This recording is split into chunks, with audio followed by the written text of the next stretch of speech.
નમસ્તે મિત્રો, સ્વાગત છે તમારું પ્રેરક ગુરુકુલમ ગુજરાતી સંપૂર્ણ કોર્સ યુટ્યુબ ચેનલ પર. આપણે ગુજરાતી વિષય ભણી રહ્યા છે. ખૂબ મજા આવે છે ને ભણવાની? તો આપણે શરૂઆત કરીએ ઓમ સ્મરણથી. હાથ જોડો અને આંખો બંધ કરો.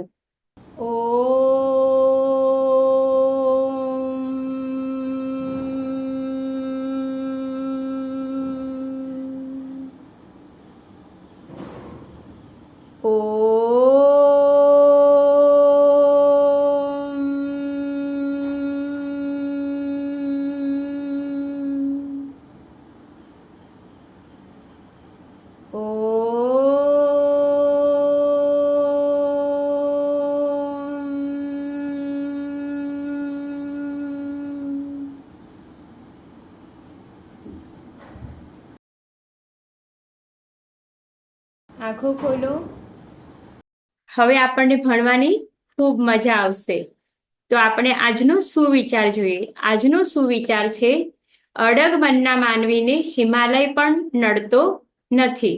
અડગ એટલે કે જેનું મન મક્કમ હોય, કોઈ પણ કામ કરવા માટે, કોઈ પણ વાત માટે, કોઈ પણ અભ્યાસ માટે કે કોઈ પણ કામ કરવું હોય, અઘરામાં અઘરું કામ ભલે હોય તો પણ જે માણસનું મન મક્કમ હોય ને એને હિમાલય એટલે હિમાલય સૌથી મોટો પર્વત છે. એટલે પર્વત પણ એને નડતો નથી, એને પણ એ પાર કરી જાય છે. માટે મન કેવું હોવું જોઈએ? અડગ હોવું જોઈએ. અડગ મનના માનવીને હિમાલય પણ નડતો નથી. હવે આગળ જોઈએ હેલ્થ ટિપ્સ. આપણે નવી નવી કઈ ને કઈ ટિપ્સ જોતા હોઈએ છીએ. તો આજની જે હેલ્થ ટિપ્સ છે ને એ પાલક વિશે છે. કે જો પાલકમાં ભરપૂર પ્રમાણમાં લોહ તત્વ હોય, પાલકમાં શું હોય? લોહ તત્વ ભરપૂર પ્રમાણમાં હોય. માટે એનું જ્યુસ કે સૂપ પીવું જોઈએ. આપણે નિયમિત પીવાથી શું થાય કે શરીરને ઉર્જા પૂરી પાડે છે અને શરીરને મજબૂત બનાવે છે. માટે પાલકનું સૂપ નિયમિત પીવું જોઈએ. હવે આગળ જોઈએ અભ્યાસ કરવા માટે આપણને નોટ અને પેન જોઈએ, જે તમે હંમેશા તૈયાર રાખો છો. અને ન લીધી હોય તો લઈ લો. ત્યાં સુધી આપણે જોઈ લઈએ કે ગયા ભાગમાં આપણે શું શીખ્યા હતા. ગયા ભાગમાં આપણે વ્યવસાય પ્રમાણે કોણ શું કરે છે, કયા સાધનો વાપરે છે અને તેના પાસેથી આપણને શું મળે છે તે આપણે શીખ્યા હતા. હવે આગળ જોઈએ આગળનો અભ્યાસ.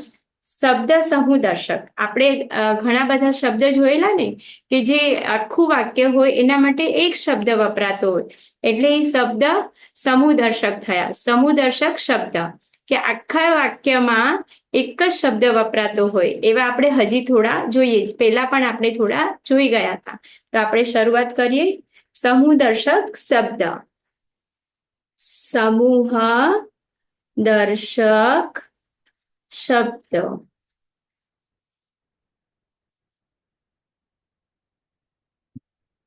એક નંબર લખો, સારા વિચાર. એને આપણે શું કહીએ? સુવિચાર. કે જે રોજ જે આપણે બોલતા હોઈએ છીએ ને સુવિચાર, એટલે કે સારા વિચાર. સારા વિચાર. જે સારા વિચારો હોય એને શું કહેવાય? સુવિચાર. સુવિચાર.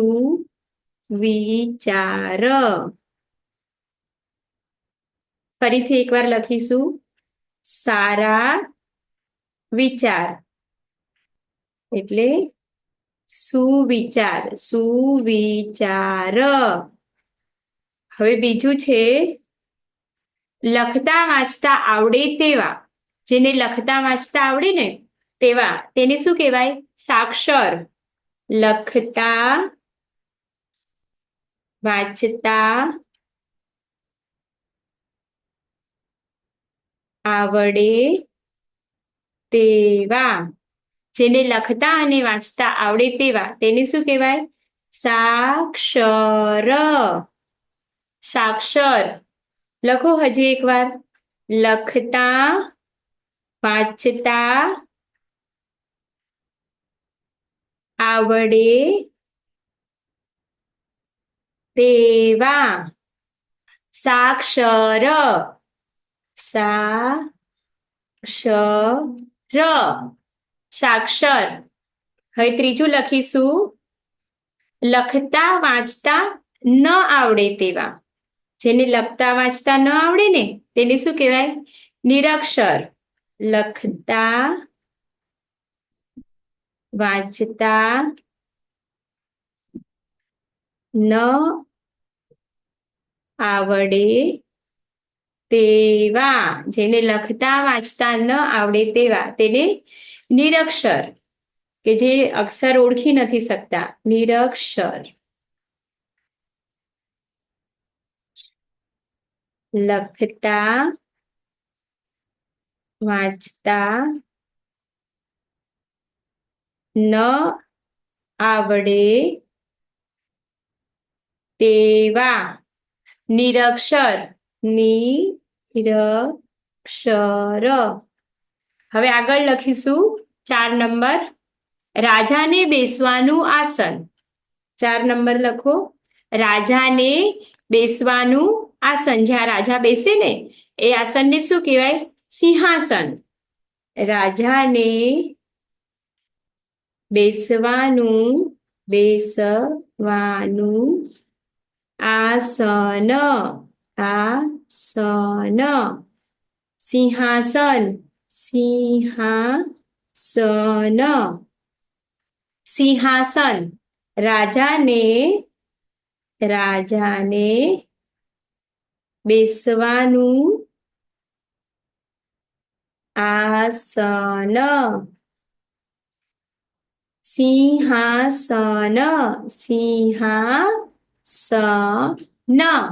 હવે 5 નંબર લખીશું પોતાના દેશમાં બનેલી. કોઈ પણ વસ્તુ જે પોતાના દેશમાં બનેલી હોય ને એને શું કહેવાય? સ્વદેશી. જેનું ઉત્પાદન આપણા દેશથી જ થતું હોય, આપણા દેશમાંથી જ બનાવવામાં આવતી હોય એને સ્વદેશી. લખો પોતાના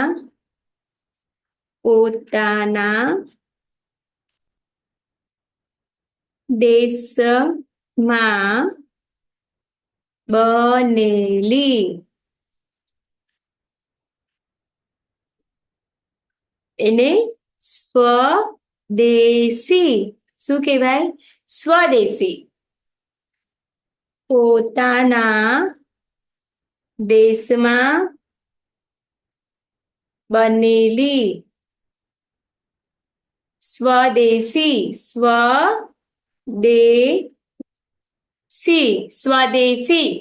હવે 6 નંબર લખો વિદેશમાં બનેલી. એટલે કે બીજા દેશમાં બનેલી વસ્તુઓ હોય કે કંઈ પણ ઘટના હોય તો એને વિદેશી. 6 નંબર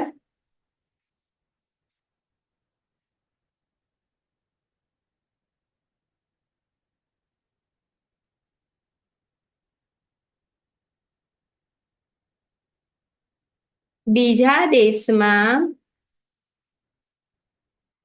બનેલી એને શું કહેવાય? વિદેશી. વિદેશી. બીજા દેશમાં બનેલી. વિદેશી. વિદેશી. હવે 7 નંબર લખો જોઈએ તેટલું જ વાપરવું. 7 નંબર જોઈએ તેટલું જ વાપરવું. જોઈએ તેટલું જ વાપરવું.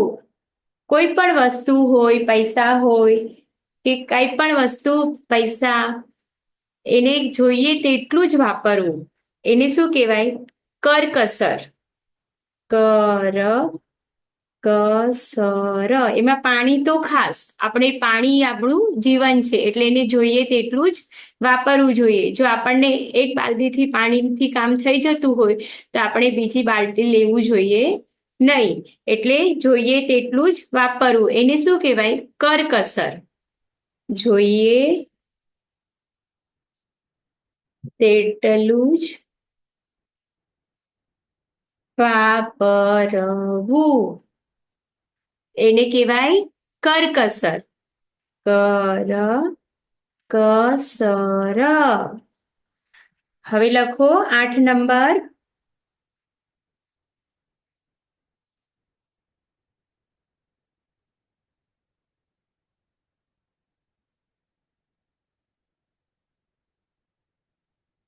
ગાયોને રાખવાની જગ્યા, જ્યાં ગાયો બાંધવામાં આવે છે ને તેને શું કહેવાય? ગૌશાળા. ગાયોને ગાયોને બાંધવાની જગ્યા, જ્યાં ગાયો બાંધવામાં આવે છે ને તેને શું કહેવાય? ગૌશાળા. ગૌશાળા. ગૌશાળા. ગાયોને બાંધવાની જગ્યા. લખતા જાજો હો જોડે જોડે. જેટલું તમે લખશો એટલું યાદ રહી જશે. લખો ગૌશાળા. જ્યાં ગાયો બાંધવામાં આવે છે તેને શું કહેવાય? ગૌશાળા. હવે 9 નંબર લખો. દેખાય નહીં તેવું. અદ્રશ્ય, જે આપણે જોઈ શકતા નથી તેને શું કહેવાય? અદ્રશ્ય. દેખાય નહીં તેવું. દેખાય નહીં તેવું. અદ્રશ્ય. દ્રશ્ય, કે જે આપણે જોઈ નથી શકતા. દેખાય નહીં તેવું. અદ્રશ્ય. હવે 10 નંબર. 10 નંબર લખો. જેની કિંમત આંકી ન શકાય તેવું. જેની કિંમત આંકી ન શકાય તેવું એટલે કે આપણે જેનું મૂલ્ય અમૂલ્ય હોય.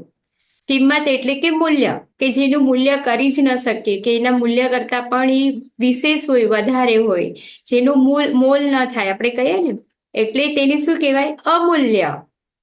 જેની કિંમત આંકી ન શકાય તેવું. અમૂલ્ય.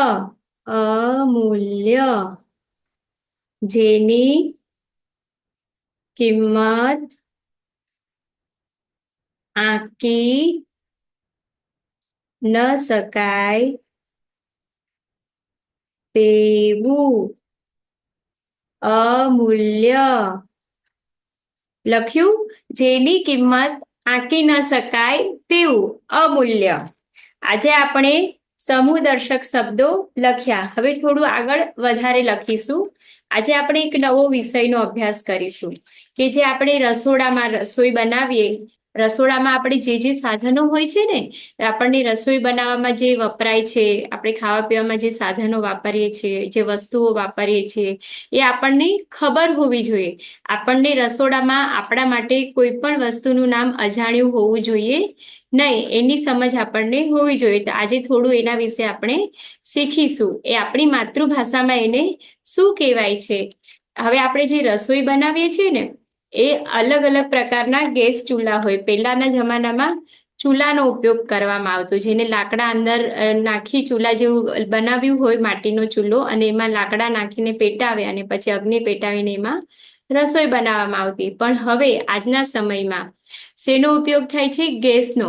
તો ગેસ પણ ઘણા પ્રકારના હોય છે. ગેસ ચૂલો, સગડી, ઇલેક્ટ્રિક સગડી, ઇલેક્ટ્રિક ચૂલા, 2 બર્નર વાળા ચૂલા, 4 બર્નર વાળા ચૂલા.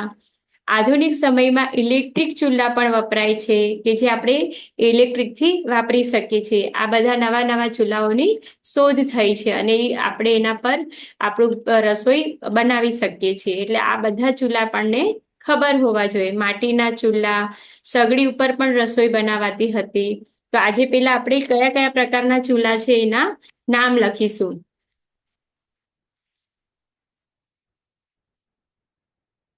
આજનો વિષય આગળનો અભ્યાસ છે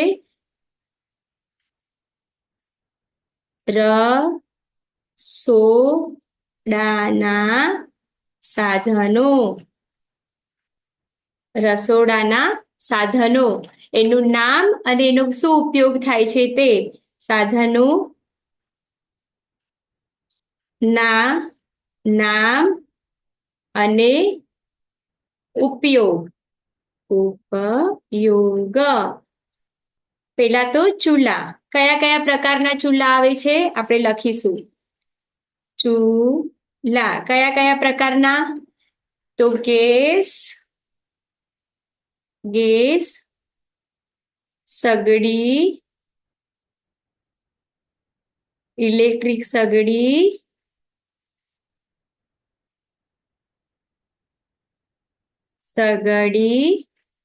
ઇલેક્ટ્રિક ચૂલા ઇલેક્ટ્રિક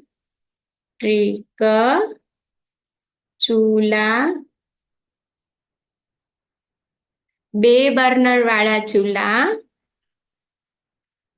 જે 2 તરફ આપણે સાથે બનાવી શકીએ એવો ગેસ આવે છે ને એ બર્નર હોય 2 બર્નર વાળા ચૂલા અને 4 બર્નર વાળા એમાં 4 જગ્યાએ પણ સાથે વસ્તુ બનાવી શકીએ એવા પણ ચૂલા હોય છે ને એને ગેસ કહેવાય ચૂલા એટલે ગેસ બર્નર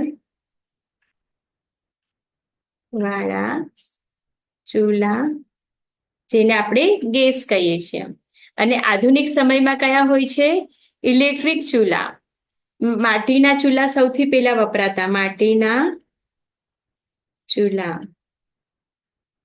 હવે આના ઉપર આપણે શું કરીએ રસોઈ બનાવીએ છીએ શેના ઉપર ગેસ સગડી ઇલેક્ટ્રિક ચૂલા 2 બર્નર વાળા ચૂલા 4 બર્નર વાળા ચૂલા અને માટીના ચૂલા આ બધા અત્યારે તો આપણે ગેસનો જ વપરાશ કરીએ છીએ એટલે આ બધા જ પર આપણે રસોઈ બનાવી શકીએ છીએ એટલે આપણને આના નામ ખબર હોવા જોઈએ હવે આગળ આપણે જોઈએ કે રસોઈ બનાવવા માટે કયા કયા વાસણની જરૂર પડે છે તો આપણે વાસણનું નામ અને એનો ઉપયોગ લખતા શીખીશું તો લખો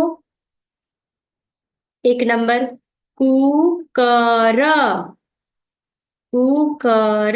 કુકરમાં આપણે શું બનાવીએ છીએ શાક દાળ ચોખા આ બધું બાફવાની જે પણ વસ્તુઓ હોય છે ને એના માટે શેનો ઉપયોગ કરીએ છીએ કુકરનો શેના માટે લખો શાક દાળ ચોખા બાફવા માટે વપરાય છે બાફવા માટે વપરાય છે આવી રીતે લખો કુકર શેના માટે વપરાય શાક દાળ ચોખા બાફવા માટે એટલે આપણને ખબર હોવી જોઈએ કે રસોડામાં આપણે કઈ વસ્તુ બાફવા માટે શેનો ઉપયોગ કરીએ છીએ ફરીથી એકવાર લખીશું કુકર શાક દાળ ચોખા બાફવા માટે વપરાય છે હવે આગળ લખીશું આપણે જેનાથી રોટલી બનાવીએ છીએ ને રોટલી ભાખરી તો એ શેનાથી બનાવીએ પાટલો એને પાટલો કહેવાય અને ઓરસિયો પણ કહેવાય ઓરસિયો અને પાટલો અથવા પાટલી પણ કહીએ અને વેલણ આનાથી આપણે શું બનાવીએ છીએ રોટલી ભાખરી વણવા માટે ઉપયોગ થાય છે રોટલી ભાખરી વણવા માટે ઉપયોગી થાય છે બરાબર જ્યારે આપણે રોટલી અને ભાખરી વણવી હોય તો આપણે શેનો ઉપયોગ કરીએ પાટલો અને વેલણનો બરાબર ને હવે આગળ લખીશું આપણે રોટલી શેકવાની શેમાં વણી તો દીધી હવે શેકવા માટે શેનો ઉપયોગ કરીએ છીએ તવો તાવડી લોઢી તાવડી માટીની હોય છે અને લોઢીને તવો લોખંડનો હોય છે તો આપણે એના પર રોટલી ભાખરી શેકીએ છીએ એટલે લખો તવો તાવડી લોઢી આ સાધન પર આપણે રોટલી અને ભાખરી શેકીએ છીએ. લખો રોટલી ભાખરી પરોઠા આ બધું આપણે બનાવીએ છીએ ને એને શેકવા વપરાય છે. શેકવા માટે વપરાય છે. બરાબર. હવે આગળ લખીશું. હવે કોઈ પણ ગરમ વસ્તુ હોય રસોડામાં તો એને પકડવા માટે શેનો ઉપયોગ કરીએ? સાણસીનો. બરાબર ને? સાણસી અને પકડ. તો લખો સાણસી પકડ. ગરમ વસ્તુઓ પકડવા માટે ઉપયોગી. ગરમ વસ્તુઓ પકડવા માટે ઉપયોગી. શેની જરૂર પડે? સાણસી અને પકડની. ગરમ વસ્તુ પકડવા માટે. હવે આગળ લખીશું. હવે કઈ પણ વસ્તુ આપણે બનાવવી હોય તો શેમાં બનાવીએ છીએ? કઢાઈ, તપેલી અને લોયું. આમાં આપણે શાકને બનાવીએ ને, શાક શીરો બનાવવા માટે ઉપયોગ થાય છે. કઢાઈ, તપેલું, લોયું. આ બધામાં આપણે શું કરીએ છીએ? કઈ પણ વસ્તુ તળીએ છીએ કાં તો બનાવીએ છીએ. બરાબર ને? સાથે સાથે આપણે તપેલા તપેલીનો પણ ઉપયોગ કરીએ છીએ. તપેલા તપેલી. આમાં આ જેટલી આ કઢાઈ, તપેલું, લોયું, તપેલા, તપેલી એટલે આ બધા નાના મોટા સાઈઝના આવે. એનો આપણે શેના માટે ઉપયોગ કરીએ છીએ? દાળ, શાક, શીરો વગેરે રસોઈ બનાવવા માટે ઉપયોગ કરીએ છીએ. દાળ, શાક, શીરો, પૂરી તળવા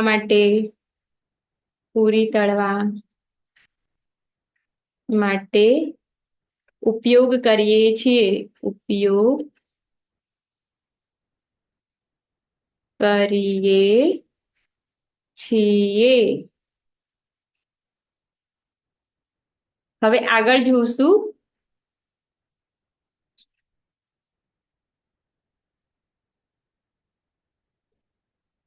ચમચા, ચમચી, કાંટા ચમચી. આપણે જ્યારે જમતી વખતે શેનો ઉપયોગ કરીએ? આપણા હાથ ગંદા ન થાય એના માટે ચમચા, ચમચી અને કાંટા ચમચી.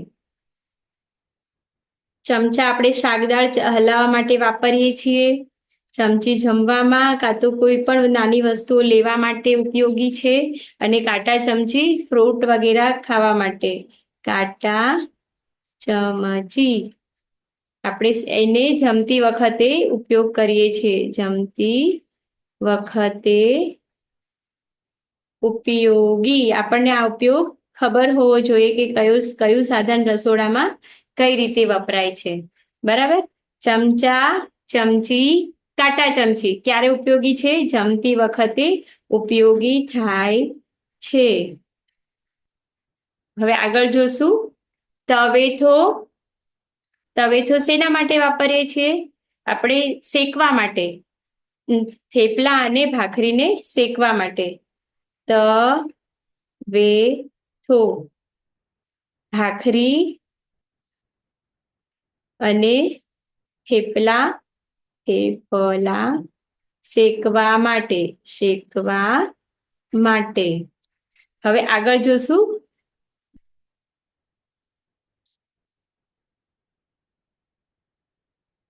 ચીપીઓ. ચીપીઓ શેના માટે વપરાય છે? રોટલી પકડીને ગેસ પર શેકવા માટે. રોટલી પકડીને ગેસ પર શેકવા માટે આપણે ચીપિયાનો ઉપયોગ કરીએ છીએ. બરાબર ને? અને જારો જારો હોય છે ને જે કાણાવાળો, કે આપણે તેલવાળી વસ્તુ એમાં તળીને કાઢી શકીએ છીએ, એટલે એને તળવા માટે વપરાય છે, પૂરી તળવા. કોઈ પણ વસ્તુ તળવા માટે, પૂરી તળવા માટે જારાનો ઉપયોગ થાય છે. હવે આગળ લખીશું, ચપ્પુ, ચોપર અને છરી એ શેના માટે વપરાય છે? શાકભાજી કાપવા માટે. ચપ્પુ, ચોપર અને છરી એનો ઉપયોગ આપણે શાકભાજી કાપવા માટે કરીએ છીએ. શાકભાજી કાપવા માટે. હવે આગળ લખીશું, થાળી, વાટકા, ડીશ શેના માટે? જમવા માટે. થાળી, વાટકા અને ડીશ જમવા માટે. થાળી, વાટકા, ડીશ એ શેનો ઉપયોગ કરશું? જમવા માટે. હવે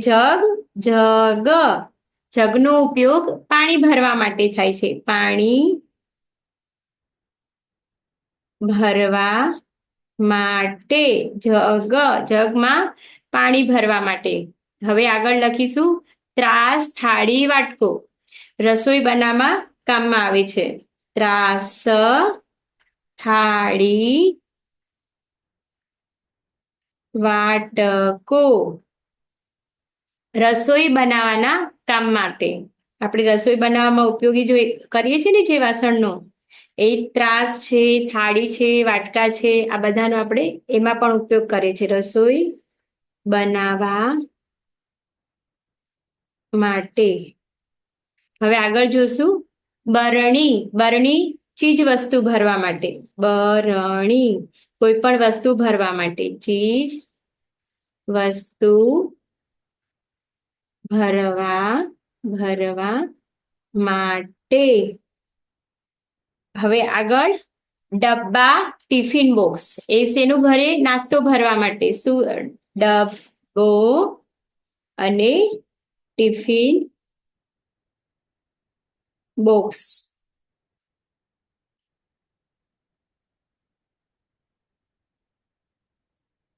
ટિફિન બોક્સ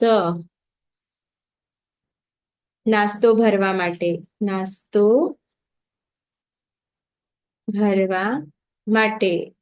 આપણે બહારગામ જાય તો શેમાં ભરીને લઈ જાય? ડબ્બો છે, ટિફિન બોક્સ છે એમાં. બરાબર. હવે માટલું અને કુંજો એનો શેનો ઉપયોગ કરીએ છીએ? પાણી ભરવા માટે. પાણી ભરવા માટે. પાણી ભરવા માટે. હવે આગળ જોશું, ગ્લાસ પાણી પીવા માટે. ગ્લાસનો ઉપયોગ શું કરીએ છીએ? પાણી પીવા માટે. મિક્સચર શું કરીએ આપણે? ચટણી પીસવા માટે. કોઈ પણ વસ્તુ પીસવી હોય તો શેમાં પીસે છીએ? એમાં શું કરશું આપણે? ચટણી પીસવા માટે. કોઈ પણ વસ્તુ પીસવી હોય ને, પીસવા માટે મિક્સરનો ઉપયોગ કરીએ છીએ. હવે આગળ લખીશું, ચારણી.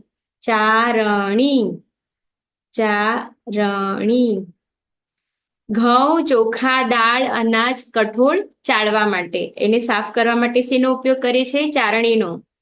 ઘઉં, ચોખા, દાળ સાફ કરવા માટે. એટલે એ ચારણીનો ઉપયોગ ચાળીને કરીએ છીએ. હવે આગળ લખીશું, ઝેરણી એટલે કોઈ પણ વસ્તુને વલોવા માટે, ઝેરવા માટે. જેમ કે દાળ છે, છાશ છે. જો કે હવે તો ઇલેક્ટ્રિક ઝેરણી પણ આવે છે, પણ આવી રીતે પણ આવે છે. તેનાથી પણ હાથથી કરી શકીએ છીએ. દાળ, છાશ ને વલોવા માટે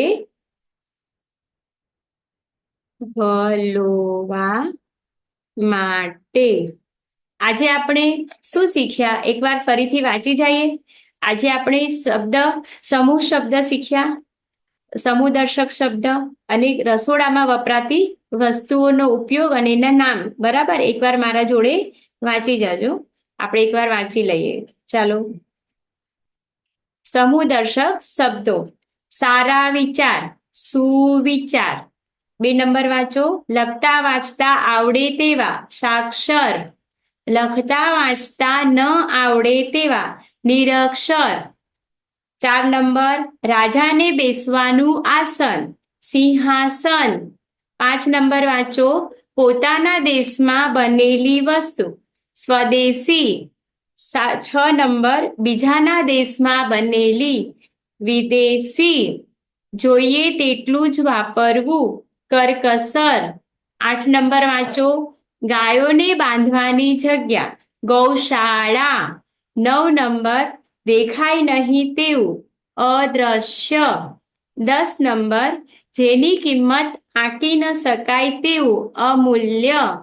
હવે રસોડાના સાધન વિશે જોઈ લે. રસોડામાં કયા કયા સાધનો હોય છે? ચૂલા, ગેસ, સગડી, ઇલેક્ટ્રિક સગડી, ઇલેક્ટ્રિક ચૂલા, 2 બર્નર વાળા ચૂલા, 4 બર્નર વાળા ચૂલા, માટીના ચૂલા. આ બધા ચૂલાના નામ છે. હવે વાંચીશું આગળ. કુકર. કુકર શેના માટે વપરાય? દાળ, શાક, ચોખા બનાવવા માટે. હવે ઓરસિયો, પાટલો અને વેલણ, રોટલી ભાખરી વણવા માટે.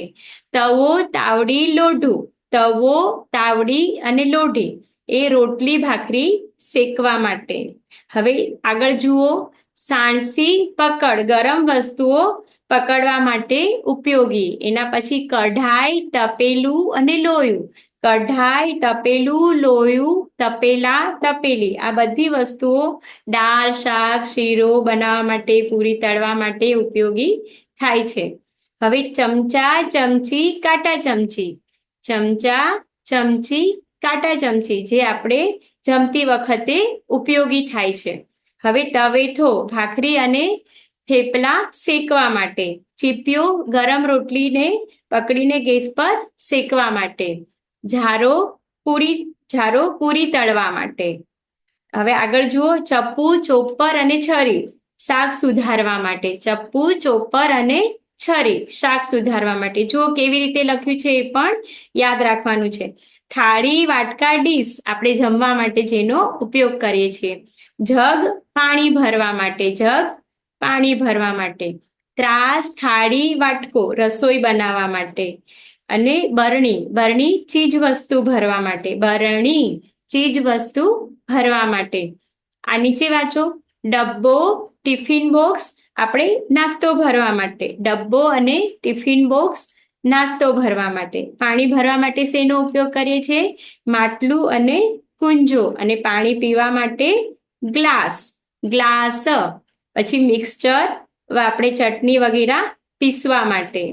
હવે ચારણી, ઘઉં, ચોખા, અનાજને ચાળીને સાફ કરવા માટે. એને શું કહેવાય? ચારણી. અને ઝેરણી, ઝેરણી દાળ, છાશ વલોવા માટે, ઝેરવા માટે. આજે આપણે રસોડામાં વપરાતી વસ્તુ અને એનો ઉપયોગ શીખ્યા અને એને લખતા વાંચતા શીખ્યા કે એને કેવી રીતે લખાય છે અને શું કહેવાય છે. અને આપણે શબ્દ સમૂહ દર્શક લખતા અને વાંચતા શીખ્યા, જેનો આપણે અભ્યાસ કરતા રહીશું. નમસ્તે, ફરી મળીશું.